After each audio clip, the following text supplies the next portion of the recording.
ಈ ದೊಡ್ಡ ಮೇಷ್ಟ್ರ ಹೆಂಡ್ತಿ, ಈ ಲಾಳಾಪುರ ದೊಡ್ಡ ಮೇಷ್ಟ್ರ ಹೆಂಡ್ತಿ ನಮ್ಮ ತಾಯಿ ಅತ್ತಿಗೆ ಅಂತೆ. ಈ ಅತ್ತಿಗೆ ಪಾತ್ರ ನೋಡ್ರಿ, ಚಲನಚಿತ್ರದಲ್ಲಾಗಲಿ ಕತೆಗಳಲ್ಲಾಗಲಿ ರಾಕ್ಷಸಿ ಹುಟ್ಟು ಗಯ್ಯಾಳಿಗೆ ಬರ್ತಾರೆ. ಅವಳಿಗಿಂತ ಎರಡರಷ್ಟು ಇವಳು. ಆ ಗಂಡನಿಗೆ ಎತ್ಕಟ್ಟಿ ನನ್ನ ತಾಯಿ ಮನೆ ಹಾಳಾಗೋವರೆಗೂ ಅವಳು ನಿದ್ದೆ ಮಾಡಿಲ್ಲ. ಈಗೇನೋ ನಿದ್ದೆ ಮಾಡ್ತಾ ಇರ್ಬೋದು. ಆ ಮೂರ್ಖ ಮುಟ್ಟಾಳ ಮೇಷ್ಟ್ರಿಗೆ ನಾಲಾಯಕವನು ಅವನು ಹೆಂಡತಿ ಮಾತು ಕಟ್ಕೊಂಡು ಕುಣಿದು ತಾಯಂತ ತಂಗಿನ ದೂರ ತಳ್ಳಿಬಿಟ್ಟ. ಅವ್ರಿಗೆ ದೇವ್ರು ಕ್ಷಮಿಸಿದ್ದಾರೆ. ಇವಾಗೆಲ್ಲ ಹಾಲು ಕುಡ್ದಂಗೆ ಆಗಿರ್ಬೇಕು ಅವ್ರಿಗೆ. ಹಾಗೆ ರೀ, ದೇವ್ರಿಗೂ ನನ್ನ ತಾಯಿ ಸುಖವಾಗಿರೋದು ಇಷ್ಟ ಇಲ್ಲ, ಇವ್ರಿಗೂ ನನ್ನ ತಾಯಿ ಸುಖವಾಗಿರೋದು ಇಷ್ಟ ಇರಲಿಲ್ಲ. ಇಂಥವ್ರಿಗೆಲ್ಲ ಸೆಡ್ಡು ಹೊಡೆದು ಬದುಕಿದ್ಲು, ಅದು ನಿಜವಾದ ಬದುಕು. ಮೋಟಮ್ಮಾಯ ವಿದ್ಮಹೇ ಚನ್ನಪ್ಪ ಪತ್ನಿ ಚ ಧೀಮಹಿ ತನ್ನೋ ತಿಬ್ಬಮ್ಮ ಪ್ರಚೋದಯಾತ್. ನಾನು ನಿಜವಾಗ್ಲೂ ಹೇಳಿ ತಾಯಿಗೆ ತಕ್ಕ ಮಗ ಆಗಲಿಲ್ಲ. ನನಗೆ ಕ್ಷಮೆನೇ ಇಲ್ಲ.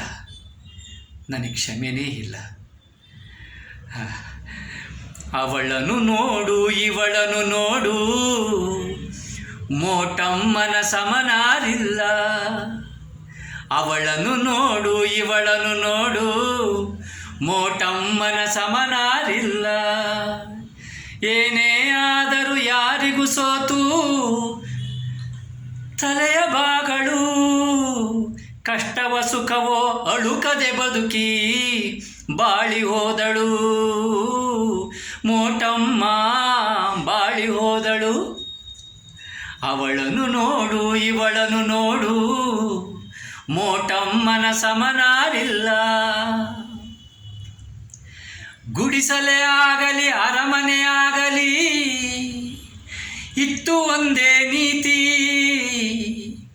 ಹಿರಿಯರೇ ಬರಲಿ ಕಿರಿಯರೇ ಬರಲಿ ಬದಲಾಗದ ಪ್ರೀತಿ. ಕಷ್ಟವೋ ಸುಖವೋ ಅಳುಕದೆ ಬದುಕಿ ಬಾಳಿ ಹೋದಳು. ಮೋಟಮ್ಮ ಬಾಳಿ ಹೋದಳು. ಬಂಧು ಬಳಗ ದೂರ ಹೋದರು, ಗಂಡ ಮಕ್ಕಳು ಅಯೋಗ್ಯರಾದರು. ತನ್ನ ಮನೆಯ ಉಳಿವಿಗಾಗಿ ಜೀವ ತೆದಳು. ಮೋಟಮ್ಮ ತನ್ನ ಮನೆಯ ಉಳಿವಿಗಾಗಿ ಜೀವ ತೆದಳು. ಅವಳನ್ನು ನೋಡು ಇವಳನ್ನು ನೋಡು, ಮೋಟಮ್ಮನ ಸಮನಾರಿಲ್ಲ. ಏನೇ ಆದರೂ ಯಾರಿಗೂ ಸೋತು ತಲೆಯ ಬಾಗಳು, ಕಷ್ಟವೋ ಸುಖವೋ ಅಳುಕದೆ ಬದುಕಿ ಬಾಳಿ ಹೋದಳು. ಮೋಟಮ್ಮ ಬಾಳಿ ಹೋದಳು.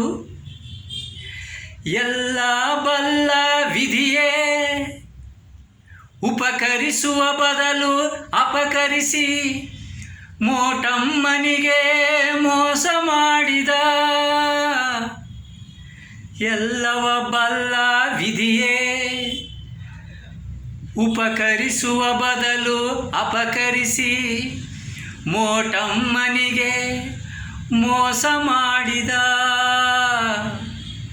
ತನ್ನಿಷ್ಟದಂತೆಯೇ ಬರೆದ ಅವಳ ಕತೆಯ ಕಣ್ಣೀರಿನ ವ್ಯಥೆಯ ವಿಧಿಯೂ ತನ್ನಿಷ್ಟದಂತೆಯೇ ಬರೆದ. ಎಂದೋ ಮಾಡಿದ ಪಾಪದ ಪ್ರವಾಹದಲ್ಲಿ ಅವಳು ಮುಳುಗಲಿಲ್ಲ. ಪುಣ್ಯದ ದೋಣಿ ಅವಳ ದಡವ ಸೇರಿಸಿತಲ್ಲ. ಎಂದೋ ಮಾಡಿದ ಪಾಪದ ಪ್ರವಾಹದಲ್ಲಿ ಅವಳು ಮುಳುಗಲಿಲ್ಲ. ಪುಣ್ಯದ ದೋಣಿ ಅವಳ ದಡವ ಸೇರಿಸಿತಲ್ಲ. ಎಷ್ಟೇ ಕಷ್ಟವ ಕೊಟ್ಟರು ಸೋಲದ ಮೋಟಮ್ಮನ ಕಂಡು. ಎಷ್ಟೇ ಕಷ್ಟವ ಕೊಟ್ಟರು ಸೋಲದ ಮೋಟಮ್ಮನ ಕಂಡು. ವಿಧಿಗೆ ಬೇಸರ ಬಂದು ಆಟ ಮುಗಿಸಿದ ಚಿನ್ನದ ಮನದ ಮೋಟಮ್ಮನಿಗೆ ಮೋಕ್ಷ ನೀಡಿದ ವಿಧಿಯು ಚಿನ್ನದ ಮನದ ಮೋಟಮ್ಮನಿಗೆ ಮೋಕ್ಷ ನೀಡಿದ. ಅವಳನ್ನು ನೋಡು ಇವಳನ್ನು ನೋಡು, ಮೋಟಮ್ಮನ ಸಮನಾರಿಲ್ಲ. ಏನೇ ಆದರೂ ಯಾರಿಗೂ ಸೋತು ತಲೆಯ ಬಾಗಳು, ಕಷ್ಟವ ಸುಖವೋ ಅಳುಕದೆ ಬದುಕಿ ಬಾಳಿ ಹೋದಳು ಮೋಟಮ್ಮ, ಬಾಳಿ ಹೋದಳು.